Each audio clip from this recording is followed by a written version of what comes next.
Hola a todos y bienvenidos al canal. Hoy nos vamos a sumergir en los números de una compañía fascinante que ha estado en el radar de muchos. Estamos hablando de Actris Health. Han publicado sus resultados del primer semestre de 2025 y vamos a tratar de traducirlos. ¿Por qué este análisis puede ser interesante?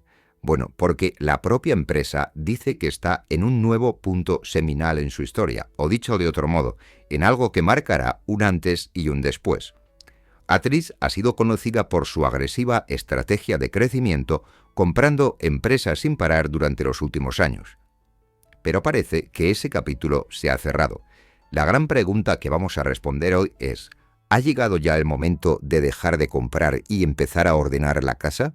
¿De optimizar y de generar beneficios de verdad? Bien, los datos de este semestre nos van a dar la primera gran respuesta.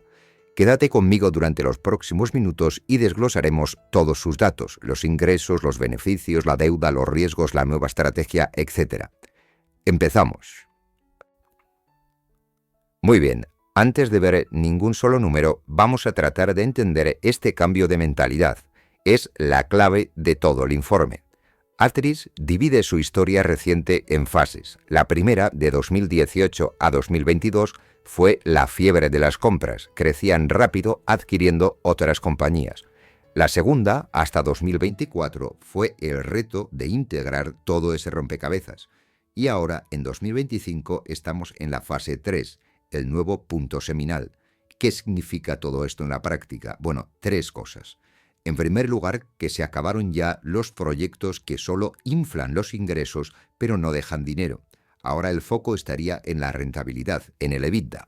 Es decir, quieren hacer menos cosas, pero que esas cosas sean más rentables. En segundo lugar, van a vender partes del negocio que no consideran estratégicas. Esto se llama desinversión de activos no core. Y en tercer lugar, el objetivo final de todo esto es utilizar el dinero de esas ventas y la mayor rentabilidad para reducir significativamente la deuda. Así que la historia de este semestre ya no es un mira cuánto hemos crecido, sino un mira cómo estamos empezando a ser más eficientes y a tratar de sanear el balance. Tengamos todo esto en cuenta mientras vemos los números. Aquí tenemos la foto principal, el resumen de todo, y a primera vista es realmente un cuadro bastante confuso. Por un lado, tenemos la cifra de negocios, es decir, las ventas. Crecen un 7,8% hasta los 115,8 millones. Crecer casi un 8% en el entorno actual no está nada mal. Por ahí vamos bien. Pero entonces, si miramos la siguiente línea, el EBITDA ajustado, que es una medida de la rentabilidad pura del negocio, vemos una caída del 13,3%. Esto es un rompecabezas. ¿Cómo es posible que se venda más, pero la rentabilidad operativa caiga? Bueno, esto lo resolveremos en la siguiente diapositiva porque tiene alguna particularidad. Y curiosamente, si bajamos hasta el fondo, el resultado neto, vemos aquí que la pérdida neta en realidad ha mejorado muchísimo, puesto que las pérdidas se redujeron un 43%, pasando de 16,6 millones a 9,4 millones. Y esto se debe en gran parte a que el año pasado tuvieron un deterioro, es decir, una baja contable de proyectos de I+D de 8 millones que este año no se ha repetido. Y finalmente tenemos la deuda neta. Sigue ahí, enorme, en 163 millones y subiendo ligeramente un 1,3%. Pasemos a resolver el misterio del EBITDA. ¿Por qué cae un 13,3% si las ventas suben?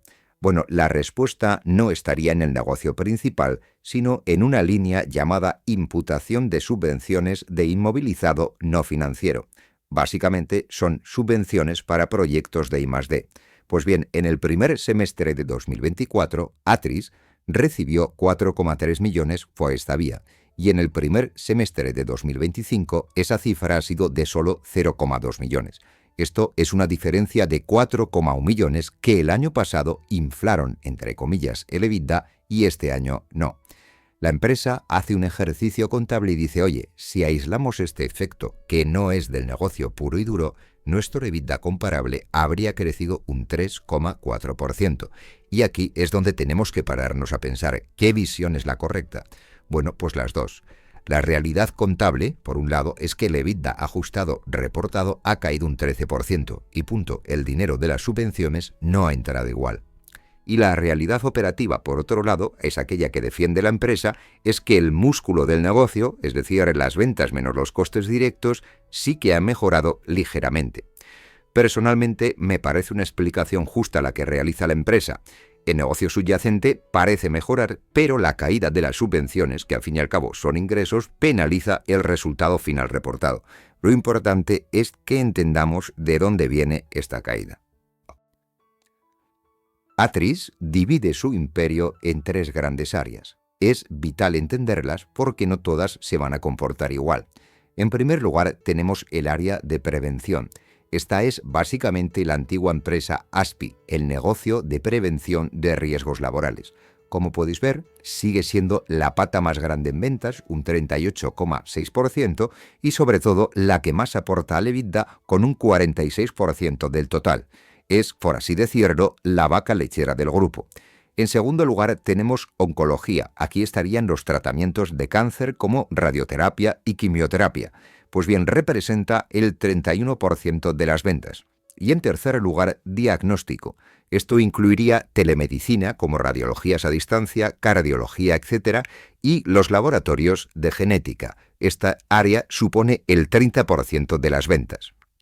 Lo interesante es que oncología y diagnóstico son las áreas donde Atris está poniendo el foco de crecimiento, como veremos ahora. Pero fijaos en el gráfico del EBITDA. Oncología, pese a ser el 31% de las ventas, solo genera el 21,6% del EBITDA. ¿Y por qué es esto? Bueno, lo vamos a ver ahora mismo. Aquí está la gran historia de crecimiento de Atris. Si hay un titular en la parte de ingresos, es este. El segmento de oncología ha disparado su facturación hasta los 35,9 millones, lo que supone un crecimiento de casi el 17% comparado con el año anterior. Claramente, esta es la apuesta estratégica número 1 de la compañía ahora mismo. Pero, ¿de dónde viene exactamente este crecimiento? Porque oncología es un término amplio. Bien, el informe nos permite ser muy precisos. El motor principal de este cohete es la oncología médica, es decir, los tratamientos como la quimio y la inmunoterapia. Mirad estos dos datos. En España, el área de oncología médica crece un 21%, y esto, según explican, viene impulsado por la fuerte demanda por parte de las aseguradoras médicas. Y en México, el crecimiento es espectacular, un 36%. El informe menciona que aunque el arranque allí fue lento en los primeros años, ahora se ha convertido en una pieza clave de la expansión en Latinoamérica. Y este crecimiento no es solo en papel, es un crecimiento también en ladrillo, en expansión real. La compañía está expandiendo su huella física de forma agresiva. El hito más importante es la apertura en junio de 2025 del nuevo Instituto de Oncología Avanzada, el IOA, en Madrid. Este es un centro puntero en el nuevo Hospital de Sanitas en Valdebebas, que por cierto empezó a tratar pacientes en julio, así que su impacto real en los números lo veremos en el próximo informe. Pero no solo es Madrid. En México han abierto un nuevo centro de oncología y prevén abrir otros 2 en lo que queda de año. Y además acaban de lanzar sus servicios de oncología médica en Brasil.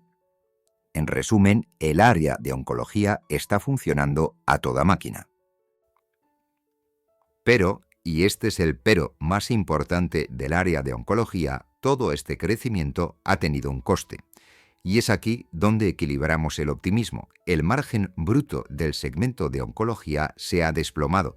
Ha pasado del 39,8% el año pasado a solo el 33,6% este semestre. ¿Y qué significa esto? Bueno, pues que por cada 100 euros que facturan en oncología, ahora se quedan solamente con 33,6. La empresa lo explica con mucha claridad en el informe, centrándose en España, y señala 2 causas principales. En primer lugar, el coste de los fármacos. Están utilizando tratamientos y fármacos más nuevos y caros de alto impacto económico. Y en segundo lugar, el número de pacientes. Ha habido una mayor incidencia, es decir, han aparecido un 11,3% más de pacientes de cáncer de lo que tenían previstos en sus contratos con las aseguradoras.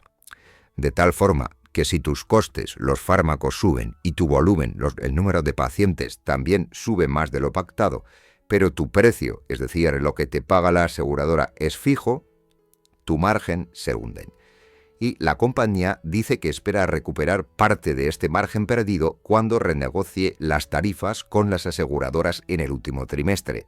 Pero esto es una expectativa, no un hecho.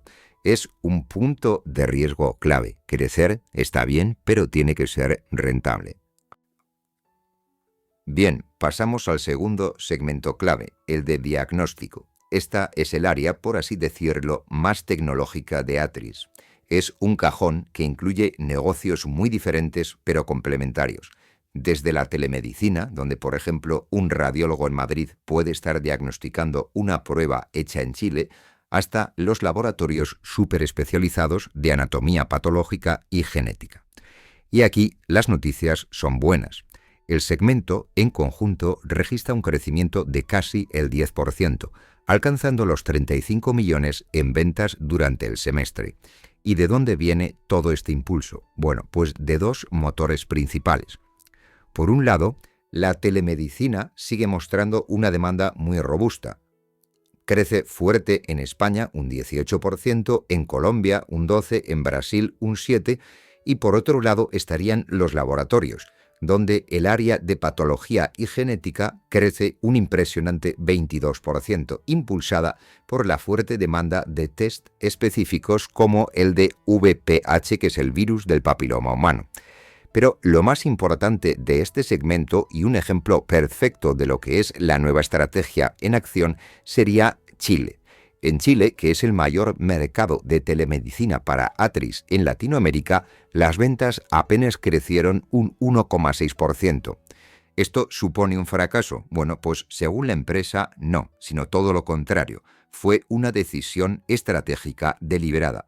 Lo que hicieron allí fue dejar de prestar servicios de bajo margen, como la toma de ecografías, que daban mucho volumen y poca rentabilidad, y el resultado fue que sacrificaron crecimiento en ventas, pero el margen bruto de la operación en Chile mejoró pasando del 37 al 39%.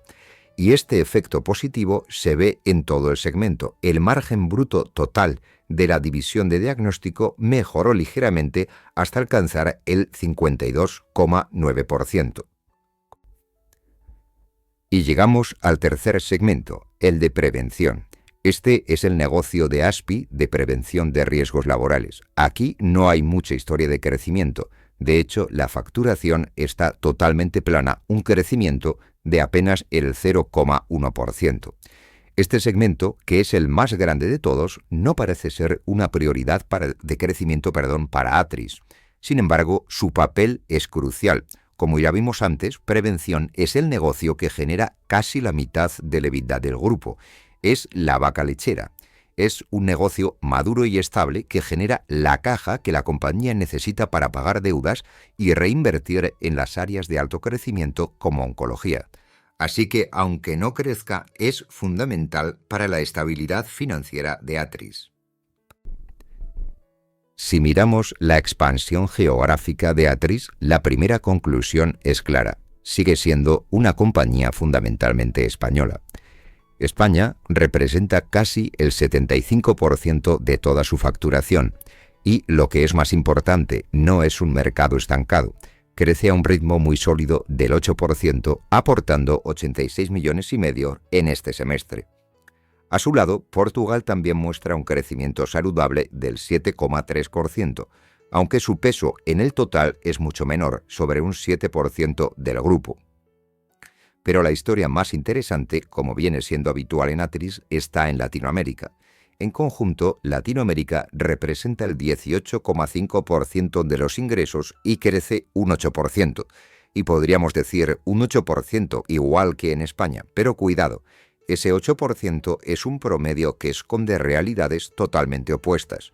Vamos a desglosarlo. La estrella indiscutible es México, crece un 36%, y esto está directamente conectado con lo que vimos anteriormente, es decir, con la apuesta total por la expansión de la oncología médica en ese país. Claramente es una apuesta estratégica que está funcionando y traccionando con fuerza. Le sigue Colombia, que también presenta un crecimiento muy robusto de 2 dígitos, un 12,5%, impulsado por la fuerte demanda en telemedicina. Y ahora, mirad el contraste. En Chile, sigue siendo, con diferencia, el país más grande para Atris en Latinoamérica, facturando 12,3 millones, pero solo crece un 1,6%. ¿Es esto malo? Bueno, pues no. Tal y como vimos, esto es la nueva estrategia en acción, es decir, es la decisión deliberada de frenar en diagnóstico, de sacrificar ingresos de bajo margen para mejorar la rentabilidad. Y finalmente tenemos a Brasil, que se queda prácticamente plano con un crecimiento de menos del 1%. Bien, hemos visto los ingresos y los beneficios y ahora nos tocaría hablar de lo que más preocupa a los analistas cuando miran Atris, es la deuda. La deuda financiera neta se situó en 163,4 millones. Es una cifra realmente muy elevada. Pero lo más importante de la deuda no es solo la cantidad, sino las condiciones que te impone el banco. Esto se llama covenants. Vamos a pensarlo como las normas que te pone el banco para una hipoteca. Por ejemplo, no puedes tener un nivel de deuda que sea X veces superior a tu sueldo, o en este caso al EBITDA, de tal forma que si incumples esa norma, el banco puede enfadarse y, en el peor de los casos, pedirte que devuelvas todo el dinero de golpe. Y aquí viene el dato más delicado de todo el informe. Atris incumplía el ratio de deuda que tenía pactado para el cierre de este semestre, en junio de 2025.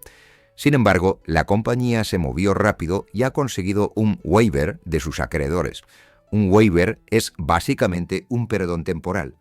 Los bancos le han dicho, vale, por esta vez te dejamos estar por encima del límite, te subimos el listón a 4,75 veces tu EBITDA, pero vuelve a meterte en vereda. Esto es una señal de estrés financiero importante, sin duda. Nos muestra que los márgenes de maniobra son muy justos, pero también nos muestra que los acreedores siguen confiando por ahora en el plan de la empresa y prefieren darles aire a ejecutar la deuda. Seguimos en el balance y aquí hay otro susto contable que tenemos que abordar. Si miramos el balance, vemos un fondo de maniobra negativo de 19,3 millones.